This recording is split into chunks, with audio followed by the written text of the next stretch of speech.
Jadi pakan itu bukan hanya seberapa banyaknya, bukan hanya seberapa kuantitasnya, tapi juga kualitas dari pakan itu harus kita perhatikan supaya ternak kita cukup energi dan cukup nutrisi yang lainnya.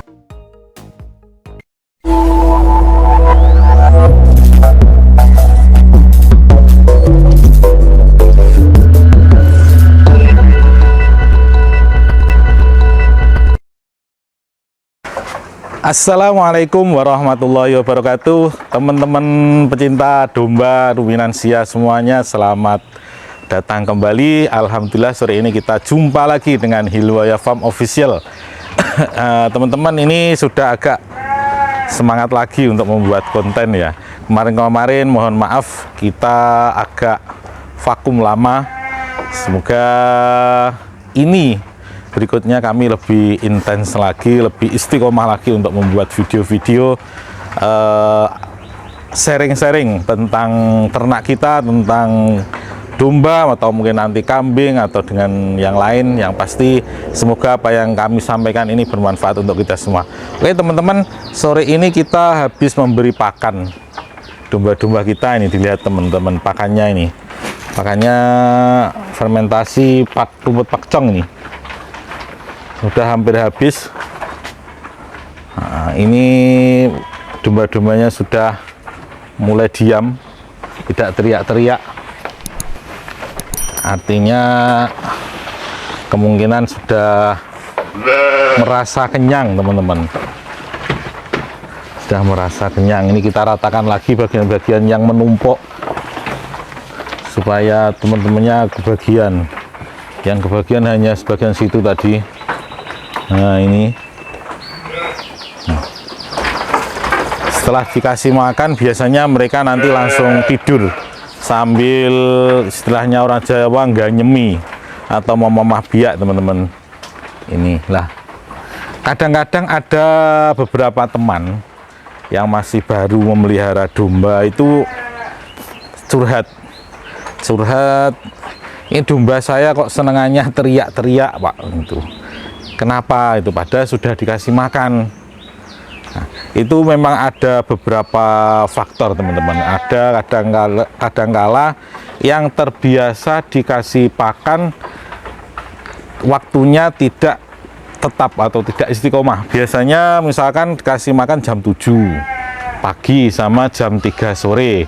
Itu tiap datang ke kandang karena saking semangatnya ya, mungkin saking euforianya atau saking sayangnya sama dombanya ini, sama ternaknya, tiap ke kandang bawa pakan, dikasih pakan. Jam 9, jam 7 pagi sudah dikasih pakan, jam 9 ke kandang dilihat, oh tidur-tiduran, dikasih rumput lagi. Jam 10 juga gitu, dilihat lagi, dikasih rumput lagi meskipun sedikit. Lah itu nanti kalau ada kebiasaan seperti itu, saat ada orang datang, maka domba-domba kita akan teriak-teriak minta makan meskipun dalam keadaan kenyang. Jadi waktu pemberian pakan itu harusnya tetap konstan. Jadi biasanya kok jam 7 pagi, kalau sehari 2 kali, jam 7 pagi, jam 3 sore, berarti nanti tiap hari juga seperti itu. Nah, terus ada lagi yang tanya-tanya, sebenarnya ketika kami ke kandang itu tidak dikasih pakan juga Pak, tapi tetap teriak-teriak, itu kenapa? Nah ini teman-teman, ini ceritanya agak panjang kayak gini. Kayak sini Mas, kita lihat yang anak-anak kecil-kecil, yang duru-duruan sana.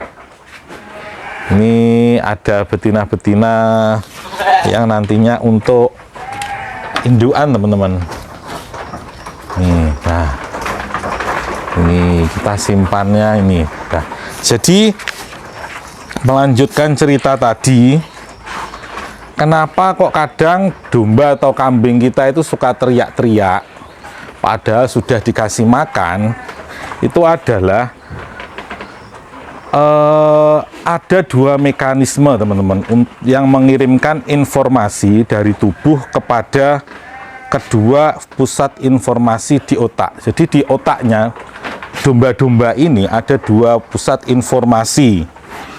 Yang pertama adalah pusat informasi lapar, yang kedua pusat informasi kenyang gitu.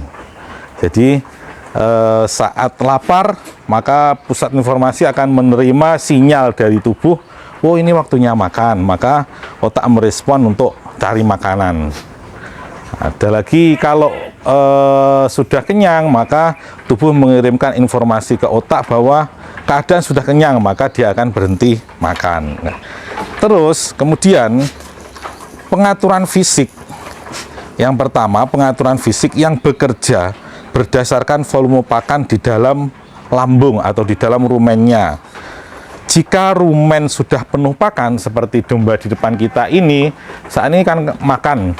Kemudian kok nanti rumennya atau lambungnya itu sudah penuh, maka mekanisme pengaturan fisik itu akan mengirimkan sinyal ke otak, ke pusat informasi kenyang di otak. Untuk selanjutnya otak akan memerintahkan ternak kita untuk berhenti makan. Jadi kalau di dalam rumennya itu atau di dalam lambungnya sudah penuh terisi, maka tubuh itu akan mengirim sinyal ke pusat informasi kenyang supaya otak itu nanti akan memerintahkan berhenti makan karena sudah kenyang. Itu yang pertama. Yang kedua itu yang pengaturan fisik. Jadi ada pengaturan fisik, ada pengaturan metabolis. Kalau pengaturan metabolis itu bekerja berdasarkan berkurangnya zat makanan. Zat makanan ini kebanyakan yang dimaksud adalah glukosa di dalam darah atau kadar gula di dalam darah.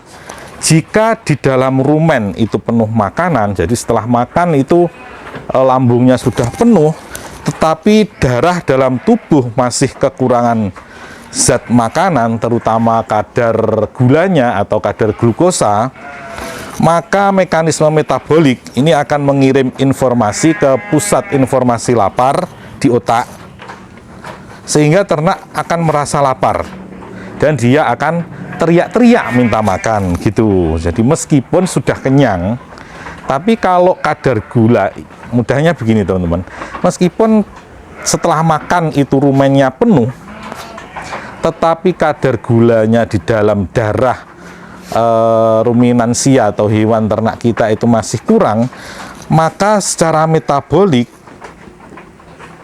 tubuh itu akan mengirim sinyal ke pusat informasi lapar di otak bahwa ini masih lapar meskipun sudah makan gitu. Maka otak akan mengirimkan sinyal kembali untuk memerintahkan makan kalau makanannya masih tersedia. Nah, kalau makanannya tidak tersedia, maka ternak akan bilang minta makan dengan cara teriak-teriak. Dia kan nggak mungkin teman-teman ternak kita ngomong itu luwe gitu kan, nggak mungkin. Jadi dia bisanya teriak-teriak embek gitu. Nah ini karena pusat informasi laparnya di otak itu masih mengirimkan perintah supaya untuk makan kembali. Padahal ini sudah dikasih makan, barusan makan. Itu terjadi jika kadar gula di dalam darahnya masih kurang atau masih rendah. Itu jadi kemungkinan ketika ternak kita kok sudah dikasih pakan, sudah habis makan tetap teriak-teriak, maka bisa jadi kekurang energinya masih kurang, asupan energinya masih kurang gitu. Nah, gitu teman-teman. Jadi walaupun lambung ruminansia atau domba kita itu masih terisi penuh habis makan begini, tetapi bila darah kekurangan zat makanan, dalam hal ini biasanya glukosa, maka ternak ruminan akan tetap merasa lapar. Juga berlaku sebaliknya teman-teman. Walaupun rumennya itu atau lambungnya itu isinya tinggal sedikit, tetapi di dalam darah masih cukup nutrisi, energi atau cukup glukosa, maka ternak ruminan tidak merasa lapar atau tidak teriak-teriak minta untuk makan karena tubuh yang bekerja secara metabolik itu tidak mengirimkan sinyal lapar ke pusat informasi lapar yang ada di otak gitu. Jadi supaya mungkin bisa memberikan pengetahuan kita sedikit, ya berarti kalau misalkan ternak kita masih teriak-teriak setelah dikasih makan, kita evaluasi lagi ransum yang kita berikan sudah cukup energinya atau belum. Jadi pakan itu bukan hanya seberapa banyaknya, bukan hanya seberapa kuantitasnya, tapi juga kualitas dari pakan itu harus kita perhatikan supaya ternak kita cukup energi dan cukup nutrisi yang lainnya itu ya. Jadi biasanya kan kita peternak ini, peternak ruminan itu masih berkutat kalau membuat ransum atau konsentrat itu PK-nya berapa, itu protein kasarnya berapa gitu. Tidak hanya itu teman-teman, jadi membuat konsentrat itu juga harus imbang antara sumber protein, sumber energi, biasanya banyak di karbohidrat, kalau sumber energi karbohidrat atau lemak itu juga harus diperhatikan. Keduanya harus balance, harus imbang. Itu harus dipelajari banyak hal ini. Itu mungkin yang bisa kami sampaikan. Kami berdoa semoga ternak teman-teman sehat-sehat semua, tidak suka teriak-teriak. Kalau setelah dikasih makan, ya tetap semangat selalu. Ingatlah, setelah kesulitan pasti ada kemudahan. Saat ini kita memulai mungkin masih banyak kesulitan, tapi jangan kapok, jangan patah hati. Kita tetap berusaha sampai menemukan kemudahan. Terima kasih, tetap semangat. Assalamualaikum warahmatullahi wabarakatuh.